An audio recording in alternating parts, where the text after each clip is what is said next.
Salut la team, salut tout le monde, j'espère que tout le monde va bien. Voilà, je suis content de vous retrouver enfin pour un débrief. Enfin, ça me manquait. Ah putain, que ça me manquait les débriefs. Voilà, en tout cas, content de vous revoir pour ce moment qu'on partage tous ensemble. Voilà, donc j'avais dit, sur ma vidéo de pré-match, je tiens à le préciser, j'avais dit combien 4-0. J'avais dit combien 4-0. J'avais dit combien 4-0. Encore une fois, je suis dans le vrai. Yes, my friend. Eh ouais, c'est comme ça, 4-0 et en plus, il faut le dire, sans Neymar et Mbappé, c'est donc impeccable. Franchement, c'est du délire. Voilà, alors un match, vraiment un match.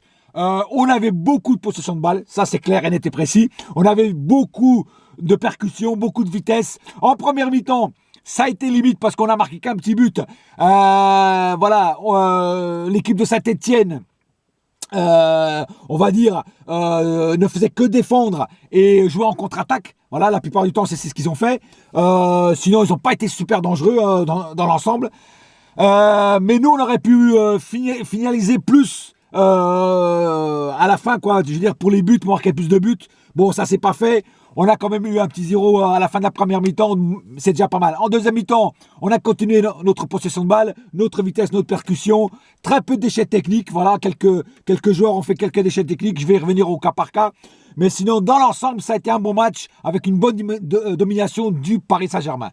Voilà, donc on va passer tout de suite au cas par cas. Alors, le cas par cas, on va commencer comme d'habitude par Areola.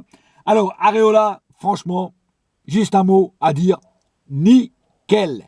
Nickel, parce que le mec, super concentré, voilà, les arrêts qu'il a fait, il n'a pas eu beaucoup d'arrêts à faire, mais ceux qu'il a fait, ils ont été secs, précis et nickel. Voilà, comme j'ai dit tout à l'heure. Franchement, rien à dire sur Areola. Areola, franchement, il nous a mis le feu dans les cages. Voilà, bien concentré et c'est l'Areola qu'on aime voir tout le temps. Voilà.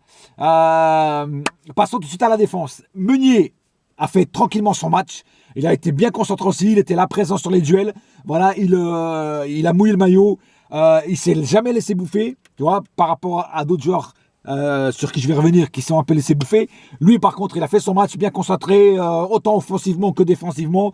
Rien à dire sur Meunier. Voilà, il mérite d'être titulaire, même si Dani Alves revient, soi-disant bien à l'entraînement. J'espère que Tourelle ne va pas le remplacer encore une fois par Dani Alves. Voilà, il faut le faire jouer 2-3 matchs Dani Alves, mais c'est pas plus que ça. Il faut laisser titulaire Meunier parce que Meunier est en confiance. Meunier est un très bon joueur et donc il faut le laisser titulaire. Passons à Thiago Silva. Thiago Silva, comme d'habitude, un monstre. Qu'est-ce que je voulais que je vous dise de plus sur Thiago Silva? Toujours présent au rendez-vous. Voilà, il a toujours bien défendu. Il a mis les jambes, hop, comme ça, où il fallait. La balle tape sur ses jambes, va en corner, c'est pas grave, mais l'important c'est de défendre. Et franchement, rien à dire sur Thiago Silva. Comme d'hab, il a fait un énorme match. Pareil pour Kimpembe. Kimpembe, encore une fois, solide. Un rock. Franchement, c'est Goliath, mais Goliath dans la version où il gagne. Tu vois ce que je veux dire? C'est un truc de dingue, quoi. Franchement, c'est un supérieur. Kimpembe, plus je le regarde, plus je l'aime. Kimpembe, c'est un dieu en défense. Voilà, en défense centrale, Kimpembe, c'est un dieu. Voilà, il n'y a rien à dire de plus, quoi. Passons maintenant à Bernat. Alors, Juan Bernat, il m'a beaucoup déçu. Voilà, surtout défensivement. Alors, je m'attendais à mieux de Juan Bernat. Bon, après, on va pas trop l'accabler, c'est son premier match. Voilà, il a été blessé quand il était au Bayern. Voilà, il faut le laisser atterrir au Paris Saint-Germain. Il faut le laisser connaître ses nouveaux collègues. Bon, voilà. Mais offensivement, le mec, il est terrible. Offensivement, il est terrible. Moi, j'ai adoré Bernat offensivement. Le mec, très bon dribble, tout ça. Franchement, il percute bien, beaucoup de vitesse. Rien à dire. Mais par contre, défensivement, mon frère, comment il se faisait bouffer sur les duels par le joueur de stéphanois. Mais c'est un truc de dingue. C'est un truc de dingue. Et moi, ça me fait peur parce qu'il y a la Ligue des Champions qui arrive. Et comme Kurzawa s'est fait opérer, il ne sera pas dispo. Donc, je ne sais pas s'il n'y a que lui qu'on peut mettre à ce poste-là. Ça va être un truc de ouf, quoi. Tu vois ce que je veux dire? Voilà. Donc, j'espère qu'il va progresser défensivement. Parce qu'offensivement, il est là. Défensivement, il n'est pas là. C'est un peu, voilà, comme Kurzawa. Kurzawa, offensivement, il était bon. Défensivement, il n'est pas là. Tu vois ce que je veux dire? Et là, on a le même problème avec Bernat. J'espère que ce problème va être résolu. Passons au milieu de terrain. Alors, Rabiot, je vais commencer par Rabiot. Rabiot en première mi-temps, je ne l'ai pas trop aimé. J'ai trouvé qu'il était un peu mou, qu'il n'était pas concerné. On dirait qu'il s'en foutait un petit peu, d'ailleurs, par rapport aussi à son histoire de contrat, pas contrat, de renouveler le contrat ou pas. Tu vois, je trouve que ça monte un petit peu à la tête, c'est dommage. mais beaucoup mieux en deuxième mi-temps, beaucoup plus agressif en deuxième mi-temps. J'ai adoré plus la deuxième mi-temps de Rabiot que la première. Voilà. Verratti. Verratti pour son retour, franchement, il m'a plu. Bien sûr, c'est pas le grand Verratti des grands soirs, tu vois ce que je veux dire. Mais c'est quand même un bon Verratti pour le premier match qu'il nous refait après son super arrêt. Il est resté arrêté, je sais pas combien de semaines, je sais pas combien de mois. Donc pour son premier match, franchement, il était là, il se battait sur les duels. Bien sûr, comme je dis, c'est pas encore le Verratti, mais le Verratti va monter en puissance et on va le revoir bientôt, le grand Verratti. Voilà, en tout cas, moi je l'espère et tout le monde l'espère. Passons à Las Diarra. Las Diarra m'a un petit peu déçu. D'ailleurs, c'est pour ça qu'il s'est fait remplacer aussi après par Diaby. Voilà, l'entrée de Diaby était pas terrible au début. Mais après, il a commencé à monter en puissance. Et là, boum, bim, baf, boum, il a marqué son but extraordinaire. Voilà, un super but de Diaby, franchement content pour lui. Parce que sa petite entrée était un petit peu frêle. Voilà. Et revenant à Las Diarra, voilà, Las Diarra, il m'a un petit peu déçu. Voilà, pas assez rapide, un petit peu mou. Voilà, j'espère qu'il va se remettre dans le bain et puis qu'il va nous refaire des matchs plus intensifs, quoi. Passons, je pense que j'ai oublié personne au milieu de terrain. La rentrée de Kerrer. Bon, il n'a pas eu grand chose à faire. Bon, j'ai pas trop le temps de le juger parce qu'il a pas joué longtemps.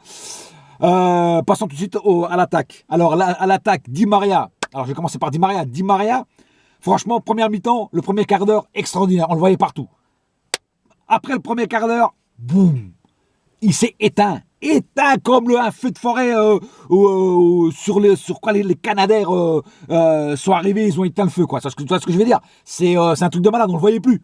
Deuxième mi-temps, le mec, il a dû se faire tirer les oreilles par Tourelle. Et le mec, pim, il est revenu, progressivement. Et il a marqué ce superbe but. Franchement, un but d'enfoiré. Mais un beau but. Franchement, un petit croisé là, rien. Ah, franchement, le gardien Stéphanois, il a pu rien faire. Et franchement, super beau but. Voilà, après, il est revenu. Et c'est ce qu'on aime. J'espère, Di Maria, t'endors pas parce que ton poste n'est pas garanti. Il y a du monde derrière toi. Hein, donc, fais attention. Cavani, voilà, il a marqué son petit penalty, il a provoqué le penalty, il a marqué le penalty, franchement j'ai adoré, mais il a été quand même très transparent, que ce soit en première mi-temps ou en deuxième, il n'a pas été vraiment, on peut pas dire qu'il a été super là, on le voyait pas super, mais après un joueur comme ça on peut pas trop le critiquer parce que c'est un mec qui donne tellement sur le terrain, qui mouille tellement le maillot, qui vient défendre, qui vient au milieu, qui vient attaquer, tu vois, donc on peut pas trop le critiquer Cavani, tu vois, parce que Cavani c'est un joueur que tout le monde apprécie, que tout le monde aime, donc on peut pas trop le critiquer, mais sur ce match il a été un petit peu transparent, voilà, et j'espère, bon il faisait des appels de balle et tout, mais voilà, c'était pas ça, voilà, il était pas, on va dire, il était pas à 100%, quoi, tu vois, j'espère le voir à 100% pour les matchs de Ligue des Champions surtout. Passons à Draxler, j'ai gardé le meilleur pour la fin. Draxler pour moi, homme du match, frère, homme du match. Putain, Draxler aujourd'hui, il était partout. Et en plus, je kiffe ce joueur depuis le début. Moi, j'ai toujours aimé ce joueur. J'ai toujours aimé le profil de ce joueur. Et franchement, aujourd'hui, Draxler, il a tout donné. Vitesse, percussion, passe des buts. Il a mouillé le maillot, c'est un truc de malade. Il a fait un match de ouf. Donc moi, je vais le placer comme homme du match parce que Draxler aujourd'hui, il avait la grinta, il avait le feu, le fire. Et sans déconner, j'ai adoré Draxler ce soir. Donc pour moi, je le mettrai comme homme du match parce que il marque un but, il fait une passe D. Il est tout le temps sur les duels. Il perd rarement de duels, très peu de déchets techniques ou pratiquement aucun même. Et franchement, un Draxler super ce soir. Vraiment, j'ai adoré. Voilà, c'est tout pour ce soir. Je pense avoir fait tout le tour du pâté de maison, comme on dit. Voilà, le tour du Parc des Princes. Et franchement, c'était un match, comme j'avais dit, un petit 4-0, comme j'avais prévu. Et ça, voilà, ça me fait plaisir de redébriefer un match du Paris Saint-Germain. Voilà, j'espère en redébriefer d'autres bientôt. Pas le prochain, parce que le prochain qui sera malheureusement, je ne pourrai pas le voir, c'est contre Liverpool. Malheureusement, je ne pourrai pas le voir parce que je serai au taf. Mais je débrieferai, ne vous inquiétez pas, des matchs de Ligue des Champions parce qu'il y en a que je pourrai voir. Voilà, en tout cas, je vous souhaite à tous une bonne soirée et n'oubliez pas une chose, un seul cœur, un seul club, Paris! Yes, my friend! Et la saga continue. Ouh, oui! Allez, bonne soirée la famille et je vous kiffe. Ciao!